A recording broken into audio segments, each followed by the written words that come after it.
Hey everybody, Shoebox Legends here. Thanks for joining me for another episode today. Fully expect to see a viewership drop in terms of today's video. I know a lot of folks are out there mainly for baseball content or baseball and basketball content, so this is probably not a super popular topic, but this is going to be a quick episode dedicated to dinosaurs, and not the first time I've done that in the history of the channel. We do have here a Dinosaurs Attack pack, courtesy of Topps from 1988. Did rip one of those open in a previous episode with my official assistant to the channel, Leo. So going to take a look at another one of those today. They are surprisingly gory, so if that's your thing, definitely stick around for a minute here. And then on the left, I have some modern dinosaur cards that I want to show off first. But before we get to either of those two things, I thought this was an appropriate time to showcase this little item, which was in my stocking last holiday season from my wife. This is a Jurassic Park music box. So I've mentioned before that I think a big part of my, or a big inspiration or catalyst behind my love of dinosaurs was the release of Jurassic Park, which, you know, came out when I was a 10-year-old kid. So as you can imagine, I was right in the wheelhouse, demographically speaking, as far as who that movie was targeted towards, and was a huge fan of it. Still enjoy watching it to this day. My wife knows that. And so she got me this little music box last holiday season. And you can see the mechanism inside here that produces the song. And basically, as you turn the knob,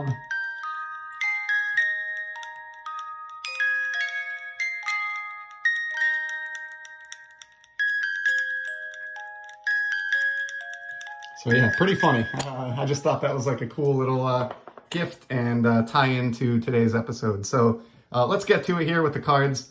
Wanted to take a look at these first. So back in 2015, Upper Deck created a set entirely of dinosaur cards. It's actually just called Upper Deck Dinosaurs. It was released in 2015. I didn't think the cards were actually all that impressive, but what I was drawn to, there's a 42 card insert set of 3D dinosaurs. So I'm going to free this one from its penny sleeve here, kind of give you a better idea. I don't know how well this will come across on video, but here you can get a look at what these look like. This is Corethosaurus. I'm probably mispronouncing that, but these use like the lenticular or like Kellogg's 3D type technology on the cards to make the dinosaurs kind of stand out in relief against their background. It does look better in hand, as a lot of these do, than it's coming across on video with the lighting that I have in here, but I think you get the gist of it. So this was a fun set. They're not all particularly easy to track down. Like I said, it was a 42 card insert set for these 3D cards, and there were some short printed 3D inserts, so not all of the dinosaurs were equally easy to pull. The ones towards the beginning of the 42 card checklist were fairly commonplace, and you can find those probably for like $1 or less on ComC. But there are some flying dinosaurs that were in the middle, upper middle portion of the checklist that were short printed. And then there were some underwater dinosaurs, such as this one here, the Mosasaurus. And these were the most short printed of the 3D dinosaur cards in that 2015 set.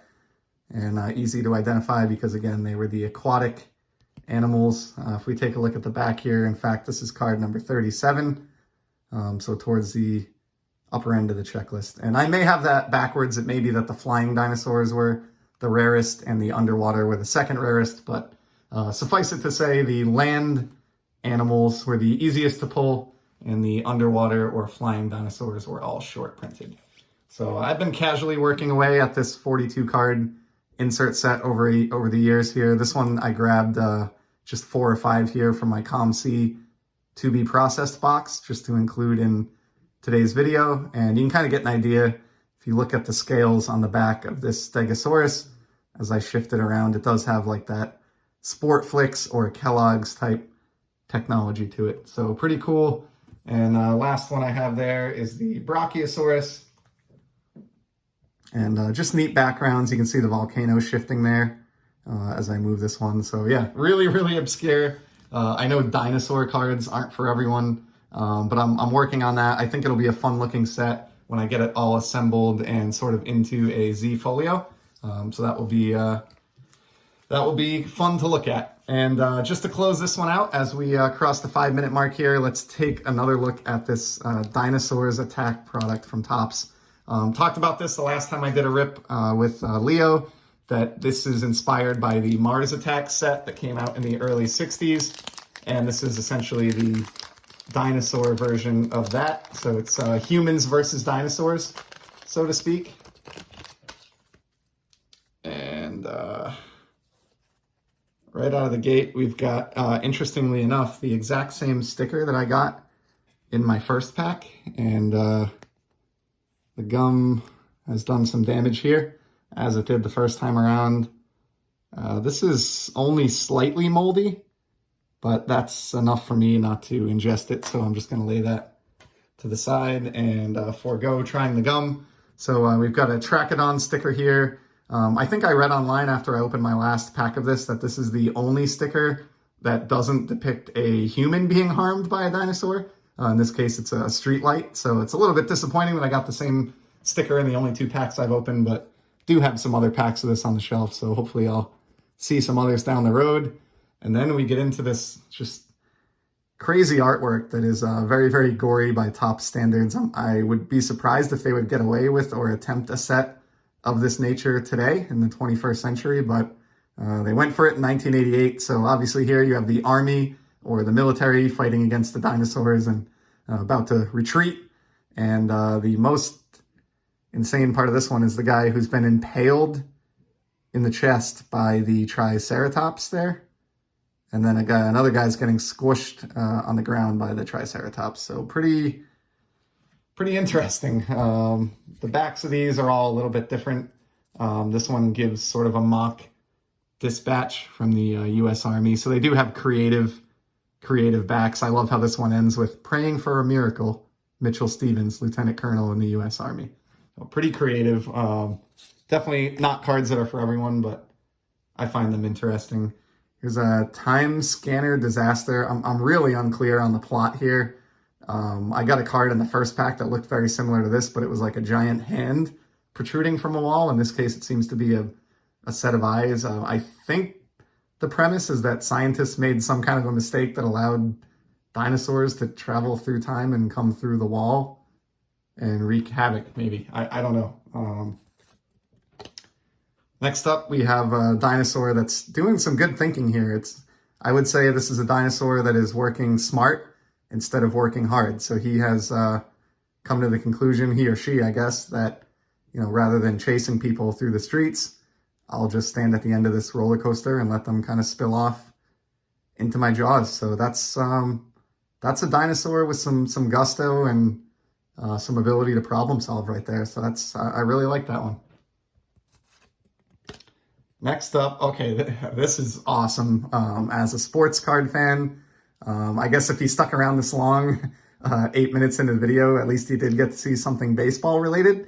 You may not have expected that to be a dinosaur chewing a baseball player in half, while I think holding just the lower half of a baseball player in its right arm there.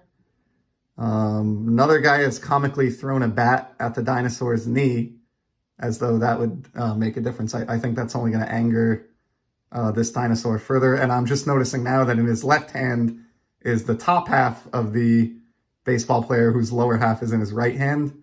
And then obviously we have a guy getting just totally trampled on the ground there. So that is pretty shocking. And I guess technically that counts as a baseball card. So we will put that one up behind us.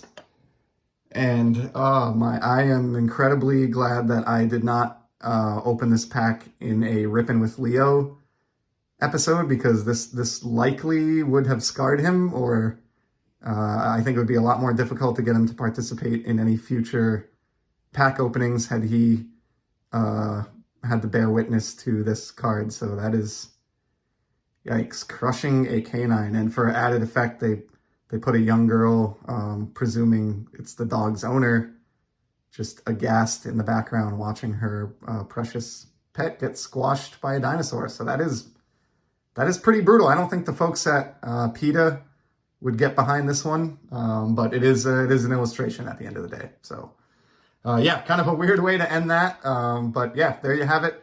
10 minutes on dinosaurs on cardboard. So not for everyone, and like I said, probably will end up being one of my least viewed videos here, but I do tend to collect a little bit of everything and want to show some of the stranger and more oddball aspects of this hobby of ours as well. So that's all for today. Thanks so much if you stuck with me for 10 minutes of this, and even if you didn't, that's okay too. I'll never know. So, and I'll be back in the near future with some more sports card content. Until then, I hope everybody stays safe, enjoys collecting, and take care of yourselves.